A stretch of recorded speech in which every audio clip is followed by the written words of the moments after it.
প্রিয় চাকরি প্রত্যাশী ভাই ও বোনেরা, আসসালামু আলাইকুম। আশা করি আল্লাহর রহমতে আপনারা সবাই ভালো আছেন। নতুন একটি নিয়োগ বিজ্ঞপ্তি নিয়ে আজকের এই ভিডিওটি। আশা করি আপনারা সম্পূর্ণ ভিডিওটি দেখবেন।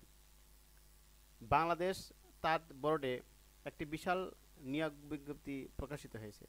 এই নিয়োগ বিজ্ঞপ্তি সংক্রান্ত A to Z বিষয় নিয়ে আপনাদের সাথে আলোচনা করব। আপনারা জানতে পারবেন বাংলাদেশ তাঁত বোর্ডে আবেদনের ক্ষেত্রে পদের নাম, গ্রেড ও বেতন স্কেল, পদ সংখ্যা, শিক্ষাগত যোগ্যতা ও অন্যান্য অভিজ্ঞতা, আবেদন শুরুর তারিখ, শেষ তারিখ ইত্যাদি। যারা আমার ইউটিউব চ্যানেলটি সাবস্ক্রাইব করেছেন তাদেরকে অসংখ্য ধন্যবাদ। আর যারা সাবস্ক্রাইব করেননি, আশা করি তারা চ্যানেলটি সাবস্ক্রাইব করবেন এবং পাশে থাকা বেল আইকনটি অন করে রাখবেন। গণপ্রজাতন্ত্রী বাংলাদেশ সরকার, বস্ত্র ও পাট মন্ত্রণালয়, বাংলাদেশ তাঁত বোর্ড নিয়োগ বিজ্ঞপ্তি। বাংলাদেশ তাঁত বোর্ডের রাজস্ব খাতভুক্ত নিয়োগযোগ্য শূন্য পদের বিপরীতে জাতীয় বেতন স্কেল 2015 এর 13তম, 15তম, 16তম ও 20তম গ্রেডভুক্ত নিম্নোক্ত স্থায়ী পদে সরাসরি জনবল নিয়োগের লক্ষ্যে পদের পার্শ্বে বর্ণিত শর্তে বাংলাদেশের প্রকৃত নাগরিকদের নিকট হতে কেবলমাত্র অনলাইনে bhb.teletalk.com.bd ওয়েবসাইটে আবেদনপত্র আহ্বান করা যাচ্ছে। ক্রমিক নম্বর 1, পদের নাম, গ্রেড ও বেতন স্কেল। ফিল্ড সুপারভাইজার, গ্রেড 13, বেতন স্কেল 11,000 থেকে 26,590, পদ সংখ্যা 15টি। শিক্ষাগত যোগ্যতা ও অভিজ্ঞতা, স্নাতক ডিগ্রি এবং প্রার্থীকে কম্পিউটার জ্ঞান সম্পন্ন হতে হবে। ক্রমিক নম্বর 2, ষাটলিপিকার কাম কম্পিউটার অপারেটর, গ্রেড 13, বেতন স্কেল 11,000 থেকে 26,590, পদ সংখ্যা 3টি। উচ্চ মাধ্যমিক সার্টিফিকেট পাস। তৎসহ ওয়ার্ড প্রসেসিং অথবা ডাটা এন্ট্রি ও টাইপিং এর নিম্নরূপ গতিসম্পন্ন হতে হবে। বাংলা প্রতি মিনিটে সর্বনিম্ন 20 শব্দ, ইংরেজি প্রতি মিনিটে সর্বনিম্ন 25 শব্দ। মাস্টার ডায়ার, গ্রেড 15, বেতন স্কেল 9,700 থেকে 23,790, পদ সংখ্যা 2টি।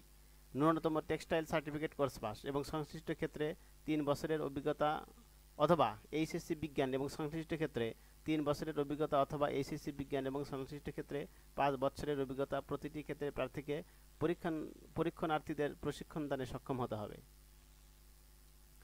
ক্রমিক নম্বর 4, অফিস সহকারী কাম কম্পিউটার মুদ্রাক্ষরিক, গ্রেড 16, বেতন স্কেল 9,300 থেকে 22,490, পদ সংখ্যা 2টি। উচ্চ মাধ্যমিক সার্টিফিকেট পাস। তৎসহ ওয়ার্ড প্রসেসিং, ডাটা এন্ট্রি ও টাইপিংয়ে নিম্নরূপ গতিসম্পন্ন হতে হবে। বাংলা প্রতি মিনিটে সর্বনিম্ন 15 শব্দ, ইংরেজি প্রতি মিনিটে সর্বনিম্ন 20 শব্দ। ক্রমিক নম্বর 5, দক্ষ তাঁতি, গ্রেড 16, বেতন স্কেল 9,300 থেকে 22,490, পদ সংখ্যা 1টি।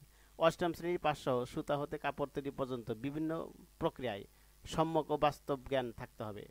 CHPED নরসিংদী ও বস্ত্র অধিদপ্তরের প্রশিক্ষণ কেন্দ্র হতে সংশ্লিষ্ট ক্ষেত্রে প্রশিক্ষণপ্রাপ্তদের অগ্রাধিকার দেওয়া হবে। প্রার্থীকে প্রশিক্ষণার্থী ছাত্রছাত্রীদের প্রশিক্ষণ দানে সক্ষম হতে হবে। অফিস সহায়ক, গ্রেড 20, পদের সংখ্যা 15টি, অষ্টম শ্রেণী পাস। সাহায্যকারী, গ্রেড 20, বেতন স্কেল 8,250 থেকে 20,010, পদ 2টি, অষ্টম শ্রেণী পাস। আবেদন ফর্ম পূরণ এবং পরীক্ষায় অংশগ্রহণের ক্ষেত্রে নিম্নবর্ণিত শর্তাবলী অবশ্যই অনুসরণ করতে হবে। আবেদনকারীর বয়স 1/9/2025 খ্রিস্টাব্দ তারিখে সর্বনিম্ন 18 বছর এবং সর্বোচ্চ 32 বছর হতে হবে। সরকারি অথবা আধা সরকারি অথবা স্বায়ত্তশাসিত প্রতিষ্ঠানে চাকরিরত প্রার্থীদের যথাযথ কর্তৃপক্ষের অনুমতি গ্রহণপূর্বক নির্দিষ্ট সময়সীমার মধ্যে আবেদন করতে হবে এবং মৌখিক পরীক্ষার সময় অবশ্যই উক্ত অনুমতিপত্র প্রদর্শন করতে হবে। চাকরির আবেদন ফর্মে অ্যাপ্লিকেন্টস কপি সকল শিক্ষাগত যোগ্যতা উল্লেখ করতে হবে। অন্যথায় চাকরির জন্য নির্বাচিত হলে চাকরির আবেদনে উল্লেখিত সনদপত্র ব্যতীত চাকরির আবেদনের পূর্বে অর্জিত অন্যান্য শিক্ষাগত যোগ্যতার সনদপত্র অন্তর্ভুক্ত করার সুযোগ থাকবে না। সকল পদের পরীক্ষা একই তারিখে অনুষ্ঠিত হওয়ার সম্ভাবনা থাকায় আবেদনকারীকে একাধিক পদে আবেদন না করার পরামর্শ দেওয়া হলো। আবেদনপত্রে প্রার্থী কর্তৃক প্রদত্ত কোনরূপ অসত্য বিবরণ অথবা তথ্য বা দাখিলকৃত কাগজপত্র জাল, মিথ্যা বা ভুয়া প্রমাণিত হলে কিংবা পরীক্ষায় নকল বা অসৎ উপায় অবলম্বন করলে সংশ্লিষ্ট প্রার্থীদের বাতিল করা হবে। এমনকি আবেদনকারী চূড়ান্তভাবে মনোনীত হওয়া সত্ত্বেও আবেদনপত্র বাতিল বলে গণ্য হবে এবং ওই প্রার্থীর বিরুদ্ধে আইনানুগ ব্যবস্থা গ্রহণ করা হবে। চাকরি প্রাপ্তির পরও যে কোনো পর্যায়ে তার সনদপত্র অথবা প্রদত্ত তথ্য অসত্য প্রমাণিত হলে তাকে চাকরি থেকে তাৎক্ষণিকভাবে বরখাস্ত করা এবং তার বিরুদ্ধে আইনানুগ ব্যবস্থা গ্রহণের বিষয়ে কর্তৃপক্ষ সকল ক্ষমতা সংরক্ষণ করবে। লিখিত পরীক্ষা এবং প্রযোজ্য ক্ষেত্রে কম্পিউটার বিষয়ক ব্যবহারিক পরীক্ষায় উত্তীর্ণের পর মৌখিক পরীক্ষায় অংশগ্রহণের সময় প্রার্থীকে তার সকল সনদপত্রের মূল কপি প্রদর্শন করতে হবে। অনলাইনে দাখিলকৃত অ্যাপ্লিকেন্টস ফর্ম এর প্রিন্ট কপি এবং নিম্নোক্ত পত্রাদি অথবা সনদের সত্যায়িত কপি দাখিল করতে হবে। প্রথম শ্রেণীর গেজেটেড কর্মকর্তা কর্তৃক সত্যায়িত সদ্য তোলা পাসপোর্ট সাইজের 2 কপি রঙিন ছবি। প্রথম শ্রেণীর গেজেটেড কর্মকর্তা কর্তৃক সকল শিক্ষাগত যোগ্যতার সত্যায়িত কপি, জাতীয় পরিচয়পত্রের সত্যায়িত কপি, অভিজ্ঞতা সনদের সত্যায়িত কপি প্রযোজ্য ক্ষেত্রে ও কম্পিউটার প্রশিক্ষণ সনদের সত্যায়িত কপি প্রযোজ্য ক্ষেত্রে। ইউনিয়ন পরিষদের চেয়ারম্যান, পৌরসভার মেয়র, সিটি কর্পোরেশনের ওয়ার্ড কমিশনারের নিকট হতে নিজ জেলা উল্লেখসহ নাগরিকত্ব ও প্রথম শ্রেণীর গেজেটেড কর্মকর্তা কর্তৃক প্রদত্ত চারিত্রিক সনদপত্রের কপি। আবেদনকারী মুক্তিযোদ্ধা অথবা শহীদ মুক্তিযোদ্ধার পুত্র কন্যার সপক্ষে আবেদনকারীকে মুক্তিযুদ্ধ বিষয়ক মন্ত্রণালয় কর্তৃক প্রদত্ত সংশ্লিষ্ট মুক্তিযোদ্ধার সনদপত্রের সত্যায়িত কপি, মুক্তিযোদ্ধার সরকারি গেজেটেড সত্যায়িত কপি ও পৌরসভার মেয়র অথবা সিটি কর্পোরেশনের কাউন্সিলর, ইউনিয়ন পরিষদের চেয়ারম্যান কর্তৃক মুক্তিযোদ্ধার সাথে তার সম্পর্কের বিষয়টি উল্লেখপূর্বক প্রদত্ত সনদের সত্যায়িত কপি। ক্ষুদ্র নৃগোষ্ঠী ও শারীরিক প্রতিবন্ধী ও তৃতীয় লিঙ্গের প্রার্থীদের সর্বশেষ সরকারি নীতিমালা অনুযায়ী উপযুক্ত কর্তৃপক্ষ কর্তৃক প্রদত্ত সনদপত্রের মূল কপি প্রদর্শন সহ সত্যায়িত কপি দাখিল করতে হবে। এ নিয়োগ বিজ্ঞপ্তি লিখিত পরীক্ষা, ব্যবহারিক পরীক্ষা প্রযোজ্য ক্ষেত্রে মৌখিক পরীক্ষা ও পরীক্ষা সংক্রান্ত অন্যান্য তথ্য এবং এ নিয়োগ বিজ্ঞপ্তি সম্পর্কিত যে কোনো পরিবর্তন অথবা সংশোধন যদি থাকে বাংলাদেশ স্টাট বোর্ড এর ওয়েবসাইটে bhb.gov.bd পাওয়া যাবে। নির্বাচনী পরীক্ষায় অংশগ্রহণের জন্য আবেদনকারীকে কোনো প্রকার যাতায়াত ভাতা ও দৈনিক ভাতা প্রদান করা হবে না। আবেদনকারীকে তার সর্বশেষ অর্জিত শিক্ষাগত যোগ্যতার বিষয়টি আবেদনপত্রে উল্লেখ করতে হবে।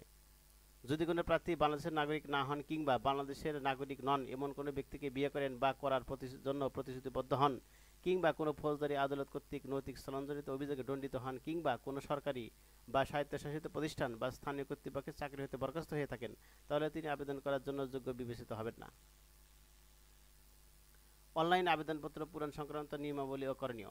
পরীক্ষায় অংশগ্রহণে ইচ্ছুক ব্যক্তি bhb.teletalk.com.bd এই ওয়েবসাইটে আবেদনপত্র পূরণ করতে পারবেন। আবেদনের সময়সীমা নিম্নরূপ। অনলাইন আবেদনপত্র পূরণ ও আবেদন ফি জমা দানের শুরুর তারিখ ও সময় 25 সেপ্টেম্বর 2025 সকাল 10 ঘটিকা। অনলাইন আবেদনপত্র জমা দানের শেষ তারিখ ও সময় 24 অক্টোবর 2025 বিকাল 5 ঘটিকা। উক্ত সময়সীমার মধ্যে ইউজার আইডি প্রাপ্ত প্রার্থীগণ অনলাইনে আবেদনপত্র সাবমিটের সময় থেকে পরবর্তী 72 ঘন্টার মধ্যে SMS আবেদন ফি জমা দিতে পারবেন। অনলাইন আবেদনপত্রে প্রার্থী তার স্বাক্ষর দৈর্ঘ্য 300 × প্রস্থ 80 পিক্সেল, ছবি দৈর্ঘ্য 300 × প্রস্থ 300 পিক্সেল স্ক্যান করে নির্ধারিত স্থানে আপলোড করবেন। ছবির সাইজ সর্বোচ্চ 100 KB ও স্বাক্ষরের সাইজ সর্বোচ্চ 60 KB হতে হবে। অনলাইন আবেদনপত্রে পূরণকৃত তথ্যই যেহেতু পরবর্তী সকল কার্যক্রমে ব্যবহৃত হবে সেহেতু অনলাইন আবেদনপত্র সাবমিট করার পূর্বেই পূরণকৃত সকল তথ্যের সঠিকতা সম্পর্কে প্রার্থী নিজে শতভাগ নিশ্চিত হবেন। প্রার্থী অনলাইনে পূরণকৃত আবেদনের প্রিন্ট কপি পরীক্ষা সংক্রান্ত যে কোনো প্রয়োজনে সহায়ক হিসেবে সংরক্ষণ করবেন এবং মৌখিক পরীক্ষার সময় 1 কপি জমা দিবেন। SMS প্রেরণের নিয়মাবলী ও আবেদন ফি প্রদান। অনলাইনে আবেদনপত্র অ্যাপ্লিকেন্টস ফর্ম যথাযথভাবে পূরণ করে নির্দেশনা মতো ছবি এবং স্বাক্ষর আপলোড করে আবেদনপত্র সাবমিট করা সম্পন্ন হলে কম্পিউটারে ছবি সহ অ্যাপ্লিকেন্টস প্রিভিউ দেখা যাবে। যদি অ্যাপ্লিকেন্টস কপিতে কোনো তথ্য ভুল থাকে বা অস্পষ্ট ছবি বা সম্পূর্ণ কালো অথবা সম্পূর্ণ সাদা অথবা ঘোলা বা ছবি স্বাক্ষর সঠিক না থাকে তাহলে পুনরায় আবেদন করতে পারবেন। তবে আবেদন ফি জমা দানের পরে আর কোনো পরিবর্তন অথবা পরিমার্জন অথবা পরিবর্ধন গ্রহণযোগ্য নয় বিধায় আবেদন ফি জমা দানের পূর্বে প্রার্থী অবশ্যই উক্ত অ্যাপ্লিকেন্টস কপিতে তার সাম্প্রতিক সময়ে তোলা রঙিন ছবি, নির্ভুল তথ্য ও স্বাক্ষর সংযুক্ত থাকা ও এর সঠিকতা বিষয়টি PDF কপি ডাউনলোড পূর্বক নিশ্চিত করে প্রিন্ট করে সংরক্ষণ করবেন। অ্যাপ্লিকেন্টস কপিতে একটি ইউজার আইডি নম্বর দেওয়া থাকবে এবং ইউজার আইডি নম্বর ব্যবহার করে প্রার্থী নিম্নোক্ত পদ্ধতিতে যে কোনো টেলিটক প্রিপেইড মোবাইল এর মাধ্যমে 2টি SMS করে 1 থেকে 5 নম্বর ক্রমিকের জন্য আবেদন ফি বাবদ 100 টাকা ও টেলিটক থেকে সার্ভিস চার্জ বাবদ ভ্যাট সহ অপরিহার্যযোগ্য 12 টাকা সহ মোট 112 টাকা এবং 6 থেকে 7 নম্বর ক্রমিকের জন্য আবেদন ফি বাবদ 50 টাকা ও টেলিটকের সার্ভিস চার্জ বাবদ ভ্যাট সহ অপরিহার্যযোগ্য 6 টাকা সহ মোট 56 টাকা এবং সকল গ্রেডের পদেই অনগ্রসর নাগরিকদের, ক্ষুদ্র নৃগোষ্ঠী ও শারীরিক প্রতিবন্ধী ও তৃতীয় লিঙ্গের প্রার্থী আবেদন ফি বাবদ 50 টাকা ও টেলিটকের সার্ভিস চার্জ বাবদ ভ্যাট সহ অপরিহার্যযোগ্য 6 টাকা সহ মোট 56 টাকা টেলিটক প্রিপেইড মোবাইল নম্বরের মাধ্যমে অনধিক 72 ঘন্টার মধ্যে জমা দেবেন। এখানে বিশেষভাবে উল্লেখযোগ্য অনলাইনে আবেদনপত্রের সকল অংশ পূরণ করে সাবমিট করা হলেও আবেদন ফি জমা না দেওয়া পর্যন্ত অনলাইন আবেদনপত্র কোনোভাবেই গৃহীত হবে না। এখানে SMS প্রেরণের নিয়মাবলী দেওয়া আছে এবং অন্যান্য নিয়ম দেওয়া আছে, আপনারা দেখে নেবেন।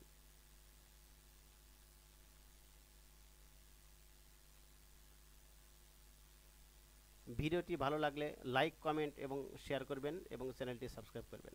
সকলকে ধন্যবাদ। আল্লাহ হাফেজ।